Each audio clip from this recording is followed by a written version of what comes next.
தமிழ்நாடு சட்டமன்ற பேரவைத் தலைவர் அவர்களே,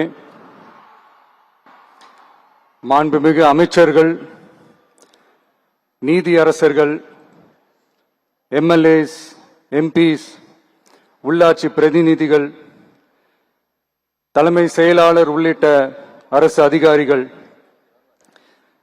நம்ம தாய்நாட்டின் சுதந்திர போராட்டத்தில் பங்கேற்று இன்னைக்கும் வாழ்ந்துட்டு இருக்கிற தியாகிகள், தற்போது குடும்ப ஓய்வூதியம் பெற்று வரும் சுதந்திர போராட்ட தியாகிகளின் வாரிசுதாரர்கள், டிஜிபி உள்ளிட்ட அனைத்து காவல்துறை அதிகாரிகள், முப்படைகளை சேர்ந்த அலுவலர்கள், வீரர்கள், சிறப்பு விருந்தினர்கள், இன்னைக்கு இந்த சுதந்திர தினத்துல கோட்டையில கொடியேற்றுறத பார்க்க வந்திருக்கிற பொதுமக்களுக்கும்,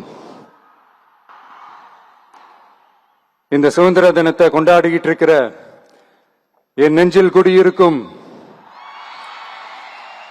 தமிழக மக்களுக்கும், மாணவ மாணவிகளுக்கும் அனைவருக்கும் என்னுடைய சுதந்திர தின நல்வாழ்த்துக்கள், என்னுடைய வணக்கத்தையும் தெரிவிச்சுக்கிறேன். தங்களுடைய உயிரை, உடமைய, வாழ்க்கைய எல்லாம் இழந்துட்டு நமக்காக சுதந்திரம் வாங்கி கொடுத்த நம்ம சுதந்திர போராட்ட தியாகிகள்,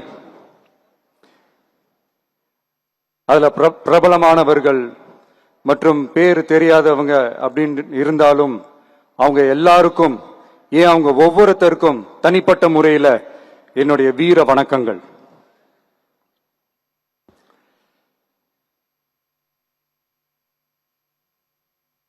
நம்மள ஒரு அடிமை மாதிரி வச்சிருக்காங்க அப்படின்னு தெரிஞ்சிட்டாலே மக்கள் மத்தியில் ஆட்டோமேட்டிக்கா ஒரு ஒற்றுமை ஒண்ணு வர ஆரம்பிக்கும். எல்லாரும் ஒரே மாதிரி யோசிச்சு ஒன்னு சேர ஆரம்பிப்பாங்க. அப்படி ஒன்னு சேர்ற இடத்துல தான் சாதி உடையும், மதம் உடையும், மொழி, இனம் இந்த மாதிரி எல்லாமே உடைஞ்சு நொறுங்கும். அப்படி உடைஞ்சு நொறுங்குற இடத்துல தான் கிடைக்கிறது தான் உண்மையான சுதந்திரம். அதுதான் நம்ம மகாத்மா காந்திஜி அவர்கள் அவங்களுடைய தலைமையில 1947 இதே இந்த ஆகஸ்ட் 15 நமக்கு அந்த சுதந்திரம் கிடைச்சது. இன்னைக்கு நம்ம எல்லாரும் அந்த சுதந்திரத்தை கெட்டியா பிடிச்சுக்கிட்டு படிப்படியா டெவலப் ஆகி வந்துகிட்டே இருக்கிறோம்.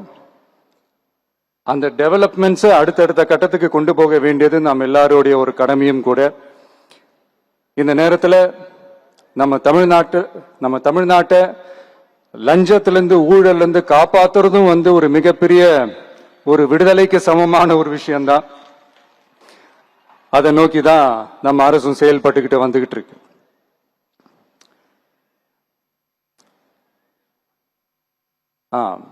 இந்த 386 ஆண்டு பழமையான இந்த கோட்டையில இங்க மேல ஏறி வந்து இந்த 80வது சுதந்திர தின நாள்ல நம்ம நாட்டோட தேசிய கொடியை ஏத்தி வச்சு இன்னைக்கு இந்த விழாவில் என்ன பேசவும் வச்சிருக்கிறீங்க. அதுக்காக உலகம் முழுவதும் இருக்கிற என்னுடைய தமிழ் சொந்தங்களுக்கும், தமிழ்நாட்டு மக்களுக்கும்,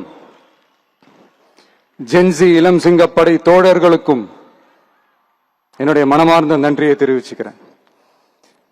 பிறப்புக்கும் எல்லா உயிருக்கும் அப்படின்ற ஒரு மிகப்பெரிய ஒரு கோட்பாட்டை அடிப்படையா வச்சுதான் நம்ம தமிழ்நாட்டை லஞ்ச லாவண்யமற்ற போதைப் பொருள் கலாச்சாரம் இல்லாத, பெண்கள் பாதுகாப்பு, சமூக நீதி அடிப்படையில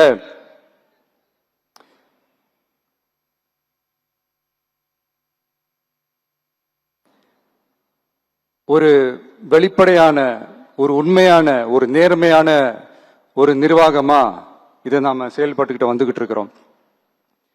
பொது வாழ்வுல சமரசம் இருக்கவே கூடாது. மக்கள் நலன் தான் மிக மிக முக்கியமான ஒரு விஷயம். அந்த அடிப்படையில தான் தமிழக வெற்றி கழக அரசு செயல்பட்டுக்கிட்டு வந்துகிட்டு இருக்கோம். அதே அடிப்படையில தான் மக்கள் நலன் சார்ந்த திட்டங்கள்லையும் நம்ம சென்ட்ரல் கவர்மெண்டோட நிர்வாக ரீதியா ஒத்துழைப்போட இருக்கிறோம். But at the same time நம்ம தமிழ்நாடு கொள்கைகள்னு வந்துட்டா மாநில உரிமைகளுக்கு எதிரான முடிவுகளையும் சரி, தமிழ்நாட்டுக்கு எதிரான கொள்கை முடிவுகளையும் சரி நம்ம டிவிகே அரசு எப்பவுமே எதிர்க்கும். அதுல எந்த மாற்று கருத்துமே கிடையாது. அதே மாதிரி இதுக்கு முன்னாடி நிறைய திட்டங்கள்லாம் கொண்டு வந்திருக்காங்க. அதுல எதெல்லாம் மக்களுக்கு யூஸ்ஃபுல்லா இருக்கிற மாதிரி திட்டங்கள் இருக்கோ அதெல்லாம் கண்டினியூ பண்ணிக்கிட்டு தான் இருக்கிறோம். ஃபார் எக்ஸாம்பிள், ஜெயலலிதா மேடம் கொண்டு வந்த அம்மா உணவகம் திட்டம், அது இன்னும் மெருகேற்றி கண்டினியூ பண்ணிக்கிட்டு தான் இருக்கிறோம். அது மாதிரி காலை உணவு திட்டம், அதையும் இன்னும் விரிவுபடுத்தி 6th ஸ்டாண்டர்ட்லேருந்து 8th ஸ்டாண்டர்ட் வரைக்கும் அதையும் விரிவுபடுத்தி வர செப்டம்பர் 17ஆம் தேதி பெரியார் அவர்களுடைய பிறந்த நாள் அன்னைக்கு அதை தொடங்க இருக்கிறோம். ஸோ நம்மளுடைய அரசு, உங்களுடைய அரசு இந்த 3 மாசம் ஆகுது. இந்த 3 மாசத்துல விவசாயிகளின் பயிர்க்கடன் ரூபாய் 5032.23 கோடி தள்ளுபடி செய்யப்பட்டுள்ளது. குறுவை சாகுபடி தொகுப்பு திட்டத்திற்கு ரூபாய் 134.83 கோடி வழங்கப்பட்டுள்ளது. ஒன்றிய அரசு நிதியுடன் ரூபாய் 12,642 கோடியில் 125 நாள் வேலைவாய்ப்பு திட்டம் மற்றும் ஜல் ஜீவன் குடிநீர் திட்டம் ரூபாய் 18,123.05 கோடியில் செயல்பாட்டிற்கு கொண்டு வரப்பட்டுள்ளது. சுகாதாரத்துறையில் சேவைக்கு நலம் AI செயலி கொண்டு வரப்பட்டுள்ளது. பேரறிஞர் அண்ணாவின் பிறந்த நாளான செப்டம்பர் 15ஆம் நாள் தாய்மாமன் தங்க மோதிர திட்டம் ரூபாய் 755.83 கோடியில் தொடங்கப்பட உள்ளது. மக்களின் போக்குவரத்திற்கு ரூபாய் 127.21 கோடியில் 300 புதிய பஸ்கள் வழங்கப்பட்டுள்ளது. தமிழ்நாட்டில் மது பழக்கத்தை குறைத்திடும் வகையில் முதற்கட்டமாக 717 டாஸ்மாக் கடைகள் மூடப்பட்டுள்ளன. வெளிப்படையான நிர்வாகத்திற்காக நவீன தொழில்நுட்பத்தை பயன்படுத்தி கணினி மயமாக்கப்பட்ட நிர்வாகம் செயல்பாட்டில் உள்ளது. முன்னெப்போதும் இல்லாத ஆளில்லா பத்திரப்பதிவு செயல்பாட்டிற்கு கொண்டு வரப்பட உள்ளது. கோயில் நிலங்கள் கணக்கெடுக்கப்பட்டு அனைவருக்கும் தெரியுமாறு ஆன்லைனில் ஏற்றப்படுகிறது. வருவாய்த்துறையில் அனைத்து சான்றிதழ்களும் 15 தினங்களுக்குள் வழங்கப்படுகிறது. லஞ்சம் வாங்குவதை புகார் செய்ய புதிய வாட்ஸ்அப் எண் அறிவிக்கப்பட்டுள்ளது. அரசின் வருமானம் தனிநபருக்கு செல்வது தடுக்கப்பட்டுள்ளது. அனைத்து துறைகளிலும் லஞ்சம் ஊழல் ஒழிக்க தொடர் நடவடிக்கை எடுக்கப்பட்டு வருகிறது. கனிம பயன்பாடு முறைப்படுத்தப்பட்டு நவீன தொழில்நுட்ப உதவியுடன் விநியோகிக்கப்படுகிறது. சட்டம் ஒழுங்கு தீவிரமாக கண்காணிக்கப்பட்டு பராமரிக்கப்பட்டு வருகிறது. ஜூன் மாதம் 29, 30ஆம் தேதியில் நடந்த மாவட்ட ஆட்சியர் மற்றும் காவல் கண்காணிப்பாளர் மாநாட்டில் சட்டம் ஒழுங்கு பிரச்சனையில கடுமையான நடவடிக்கை எடுக்க உத்தரவு போட்டிருக்கிறோம். அரசு அலுவலகங்கள், காவல் நிலையங்களும் மக்களுக்கான சேவை மையங்களாக மாறணும்னு வலியுறுத்தி இருக்கிறோம். அது மட்டும் இல்லாம கவர்மெண்ட் ஆபீஸுக்கு வர்ற மக்களுக்கு அவங்க குறைகளை தீர்க்கிறதுக்கும் தேவையான தகவல்களை பெறுவதற்கும் நலத்திட்ட உதவிகள் பெற கவர்மெண்ட் ஆபீஸை தேடி வர்றப்போ அவர்கள் மிகவும் கண்ணியமாக நடத்தப்படணும். மக்களை கனிவா அன்பா நடத்தணும்னு சொல்லி இருக்கிறோம். மக்களை அலைய விடக்கூடாது. கோரிக்கைகளை நல்லபடியா ஆராய்ஞ்சி சரியான வழியில தீர்வை தர சொல்லி இருக்கிறோம். சுதந்திர போராட்ட தியாகிகள் தங்கள் உயிரை தியாகம் செஞ்சு கிடைச்ச சுதந்திரம் மிக சிலருக்கான சுதந்திரமா மட்டும் இல்லாம ஒவ்வொரு இந்திய குடிமகனுக்கும் சுய மரியாதை, சம உரிமை, சம வாய்ப்பு மற்றும் கண்ணியமான வாழ்க்கையை வழங்கும் உண்மையான மக்கள் சுதந்திரமா இருக்கணுங்கிறதே எல்லாரோட மிகப்பெரிய எதிர்பார்ப்பா இருக்கு. அதை நிறைவேற்றுற பொறுப்பும் நம்மளோடது தான்.